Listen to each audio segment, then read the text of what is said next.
All right, ladies and gentlemen, welcome back. We're hopping into our first semifinals for the Corsair Cup number 24 as we spawn down here in the bottom right-hand corner of the map. Top of the red Protoss player from Team Liquid. Give it up for Liquid's MaNa. And match it up with Christmas colors. It's the green Terran, aLive. That's what I love about this map pool. We got like Frozen Temple, we got Frost, we got King Sejong Station, all these cold maps. And it's effectively, quite literally now, Christmas in July. Or it will be in like 2 weeks. Man, I really loved the idea, and I wonder who, like, was it a Blizzard employee? Was it the map maker? Was it just, I don't even know, that they've changed the actual tile set of Belshire Beach to winter and summer. Oh, like, yeah. why didn't they do more of that? I think that happened such a cool idea. That happened originally in like GSL or something, I think, right? You might be right about that, yeah. They're the ones that kind of, I don't know, they take more liberties with maps, that's for sure. Yeah. I don't know. Want to play on Gwangali Beach? Hey. You know what would actually be kind of cool? If it was actually seasonal, like, you had the maps, and I think I could see some, like, arguments against it, where it's like, no, then every single map would have, like, the same sort of tile set, and everything would, like, look the same, but it would be kind of cool if, like, in the winter time, all of the maps had snow on them, and in the autumn, like, you had a bunch of leaves and, like, plant tree that were, like, dying and sitting around, and, like, spring, it was really flowery. The biggest reason not to do that would be Australians just being like, wait a minute, we're confused. If you play on the Australian server, because like there's the, you know, there's like the C thing on North America. It's yeah. Oh, well, hold that thought. We got a pylon rush coming out right now, and MaNa had also gone for some very annoying pro blocking on that command center, so that was actually a little bit closer to those pylons than maybe it wanted to be. Yeah, well, that's for sure. Yeah, this is something that MaNa does very often. He really, I don't know what gave me the impression like 3 months ago that MaNa really wasn't that much of a cheeser, but I had that impression. I quickly lost it as he's been playing in more and more online cups. He does cheesy stuff, you know, so this is like FU Protoss, and this is one of those things. I really also love, you know, a lot of Protoss players, they'll focus right on the supply depot first and go for the reactor later, but I mean, if you get that reactor earlier, you can potentially cut down a 1 extra Marine you have to deal with, and hey, he's already doing a really, really nice job of this. Cyclone comes out, but Photon Overcharge is still available. I was gonna say, he knew there was a Cyclone coming from that factory too, that's why he retreated, and it's very important that he did. Obviously the Mother's Core almost went down, and it was already trying to run away. Adept actually transferring out, not the best transfer out, and does just continue to give a little bit of high ground vision, but pylons will be cleaned up, and MaNa's gonna be pretty happy with that. Look at this follow-up! MaNa. Oh, MaNa, this is like a man after my heart. This is a MaNa after your heart. Double Cyclone. I really hope he goes to a Blink All In after the Dark Shrine, because that would just be, it used to be Proxy Stargate into Dark Shrine into Blink All In, or Blink All In to Dark Shrine, some variation of those three. Now it's the Pylon Rush into the two. That'd be the dirtiest thing that a Protoss could do. I think it's going to be Blink Stalkers, like to pressure, and he's not actually going to commit too super heavily to it. He's going to get it a Warp Prism, and he's going to just drop the DTs in. Yeah, I know, but I really wish he would just go full Protoss with it. This is like almost tasteless build levels of like shenanigans. He stopped pro production. You're right, he did. Just for now, I'm assuming, because you know he's well saturated on his bases without all the gases being taken. But I was gonna say this is actually more damage than I thought. The 2 Cyclones were scary enough, but bringing the Marines in is what really makes this super scary. It's one of the Cyclones, and that's a blessing. The other one's so close to dying, though, it just sucks here for MaNa. The Mothership Core could take it on, for the love of God. Yeah, 7 workers dead. 8 workers are gonna die soon as the Cyclone does finally get taken out. Could have gotten that last one.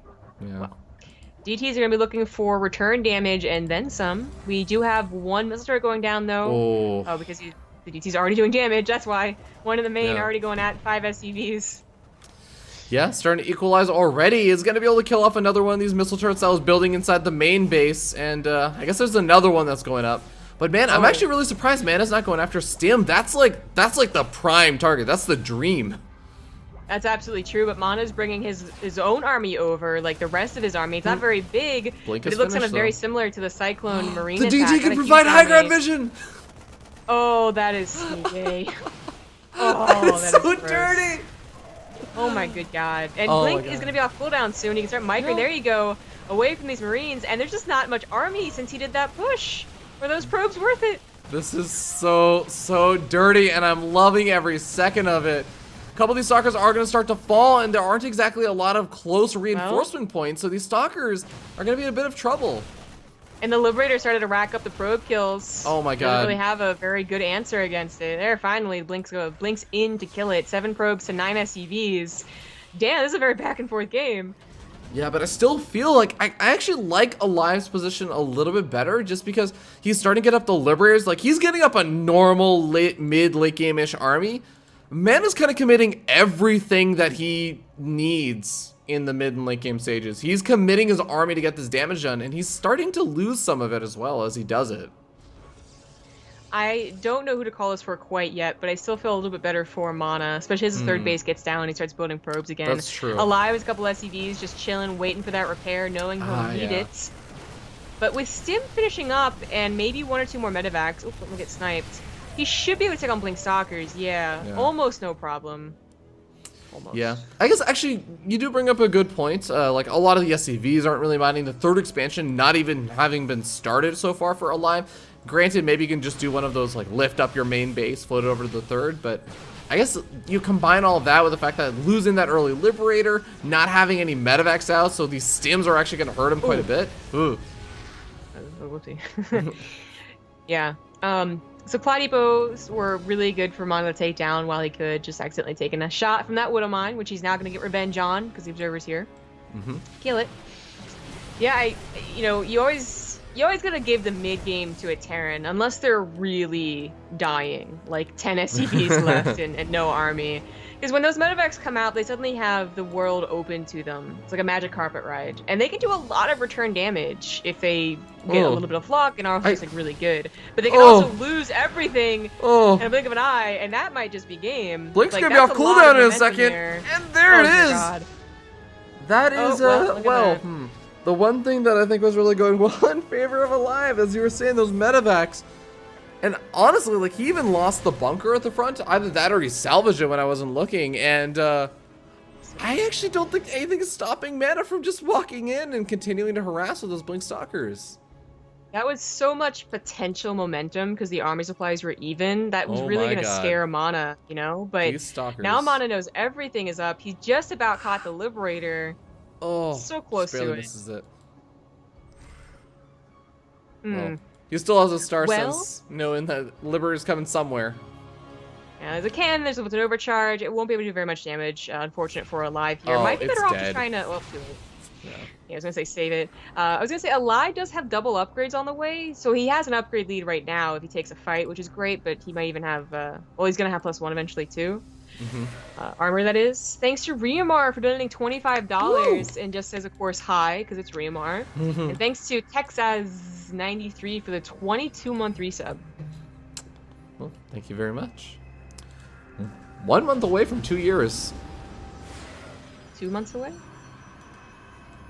23 months resub? 22.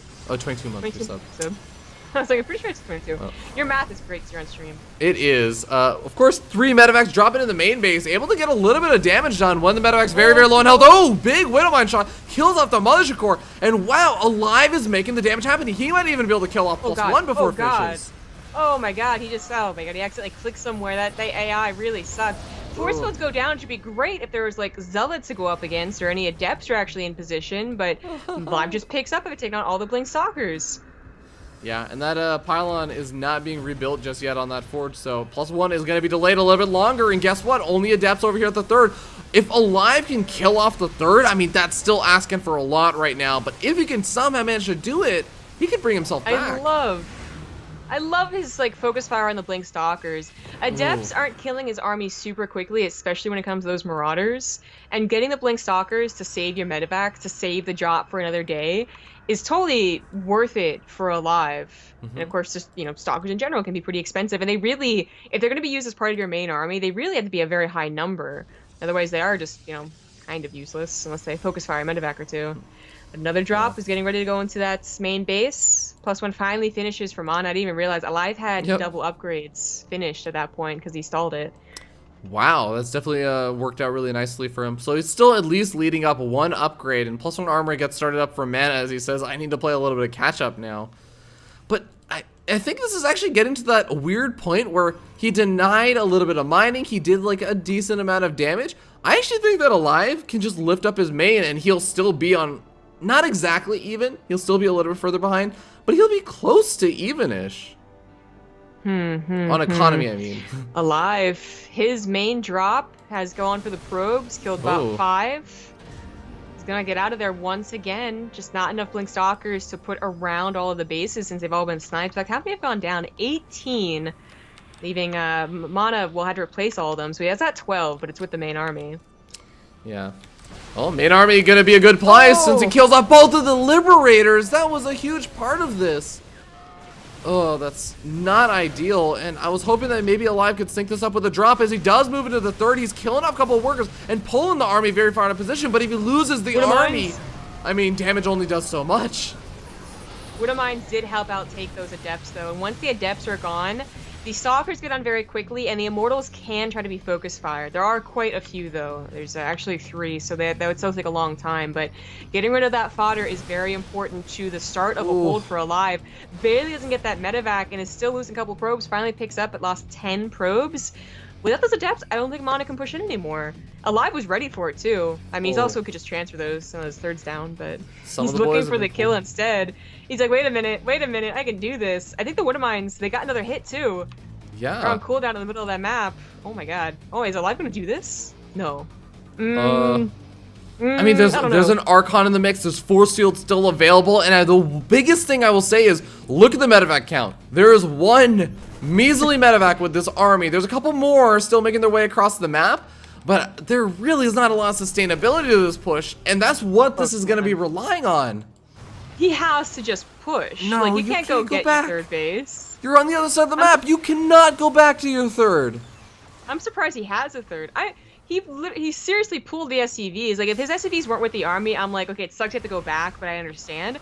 But he had SCVs with his army. That looked like a total all-in. I go back to save your third and natural. The reinforcing warpins come out from MaNa. He now has more than enough, I think, with the Adept warpins to deal even with the SCV push. And I think aLive knows that he's got to just send those guys to mining. He's like, look, guys, false alarm. We're going to try and bring this to the later game. Taking out the War Prism, I mean, is nice, but is it enough? It is really nice. That is true, but right, is it enough? Now, MaNa, he's starting to mine out of his main and natural, and that's one thing to be said for aLive, is that his third is very healthy, and he will much easier get a fourth and a fifth, technically. Like, you know, once you're mined out, you can just lift those CCs, but the army supply is still in favor of MaNa. aLive would need to get something a little more tricky, I suppose, like Liberators, to really make up for that army supply difference, or just go around the army and try and escape after sniping a Nexus. I think he's got to go full base trade. Blinky is it's going to be off cooldown in a couple seconds. It's on cooldown, though. He uses it to get over there, so most of the army is going to be able to escape.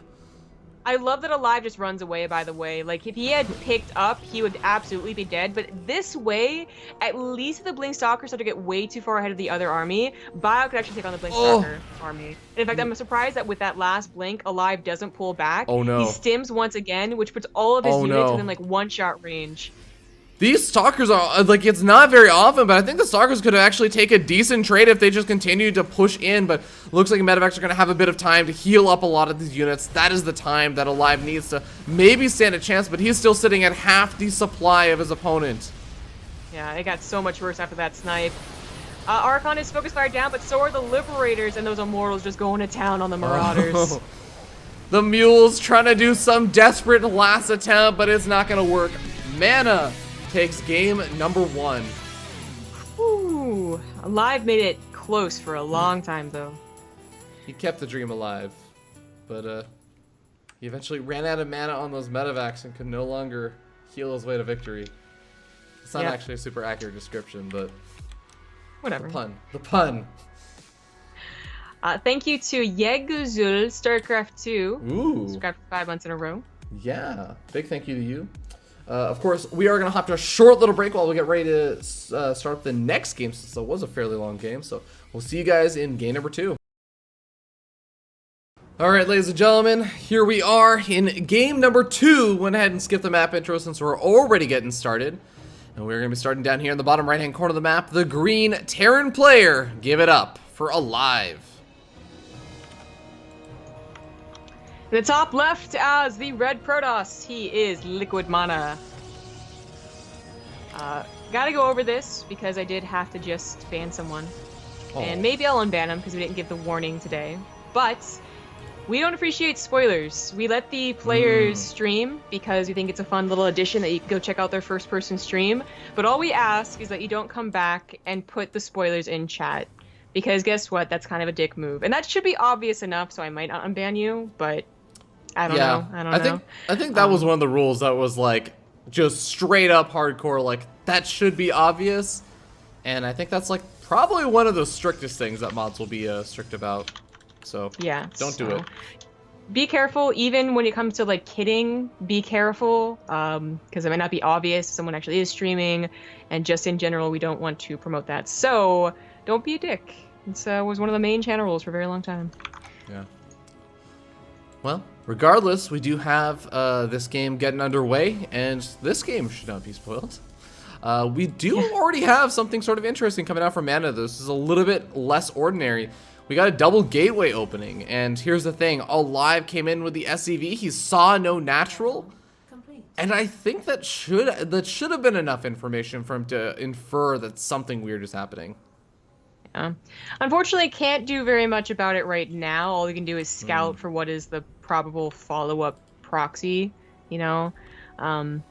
But, you know, he can't stop the command center. He just has to hope that the units aren't over here in time, and they won't be. It's not that short of a map, but he probably will have to lift said command center as MaNa starts his aggression. Do you think, with that information out, like, he could just throw down a bunker at his front, though? I almost kind of feel like he could throw down his bunker between, like, the gas geyser and the ramp.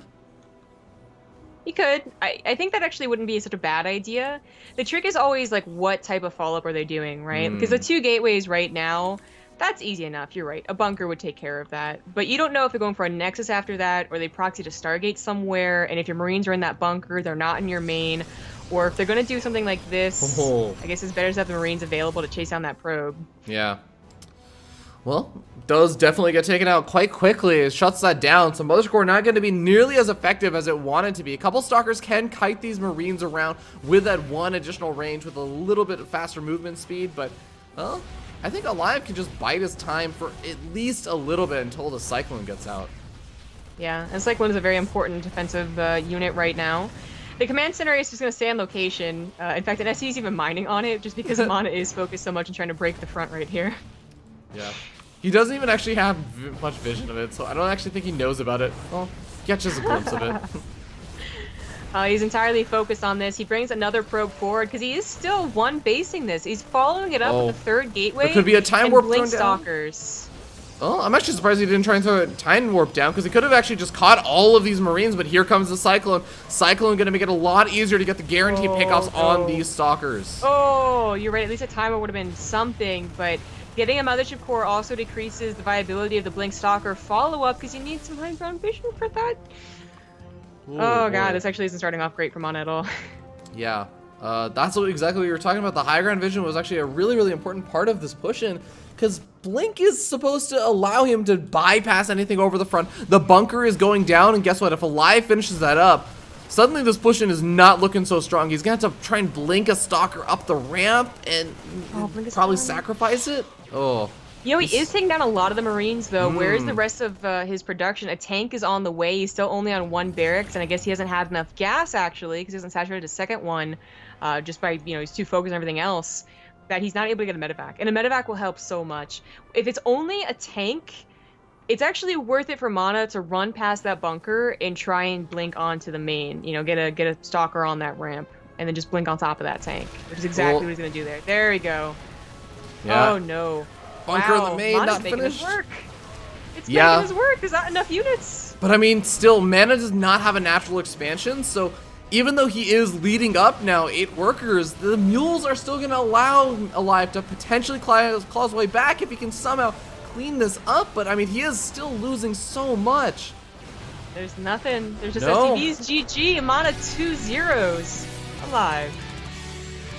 Moves on to the grand finals.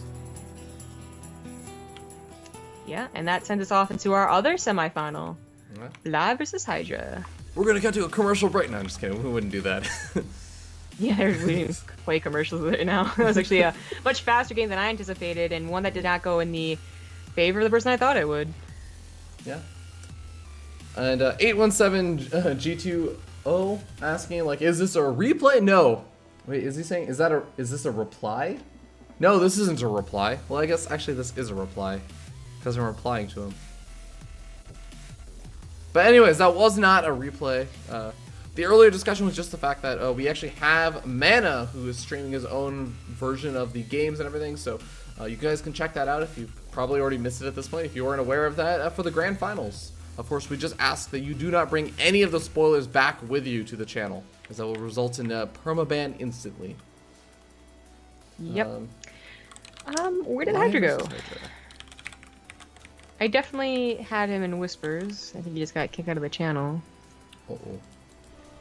I really dislike that StarCraft does that now. Like, I both like it and really dislike it. It's got pros and cons. Yeah. For those who don't know, like, if you are sitting in a StarCraft channel, but you just aren't tabbed into StarCraft for, I think it's like 5 minutes or something, then it just removes you from the channel. And as soon as you tab back in, you'll automatically rejoin whatever channels you were out, or you got kicked out of. But it also makes it hard when someone's just like, okay, yeah, we're waiting around for the next match or something.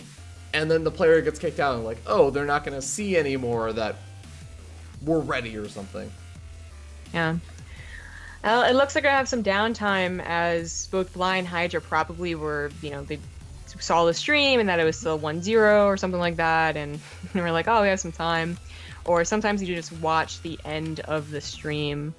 So that looks to be what the case was, because they both come back at the exact same time. Yeah. Now might actually just be a good time to bring up like some of the stuff that's coming up this week for BaseTradeTV. Since I know that we just finished up our like scheduling and everything last night, so have a little bit more information about that. But I know that later on today there's going to be the Alima League happening, and that's going to be in about 8-ish hours from now. So if you guys are interested in that, Rifkin is going to be joining Zombie Grub for that. Zombie Grub may end up having to stream based on Rifkin's internet today. Yeah, his connection to Twitch for whatever reason is really wonky. Hopefully that gets fixed in 8 hours though. And I heard that right, 8 hours. It's actually midnight my time, which is a cast time I've never done before. Interesting. Gotta cast some more C stuff. Yeah, I don't know about that. But they're actually both here. Okay, there we go. They're both in the same race. And it is a ZVZ. But yeah, the Alima League is tonight. And then we have the Ting NA group tomorrow. And then finally we're going to get around to casting the Bunny Nurtio match, was it? From the last European group. Yep, best of 5. Wednesday. Yeah. Yep. Very much looking forward to it. But of course, we are finally getting started. Hydra versus Bly is going to be the first map as Frozen Temple. We'll see you guys there.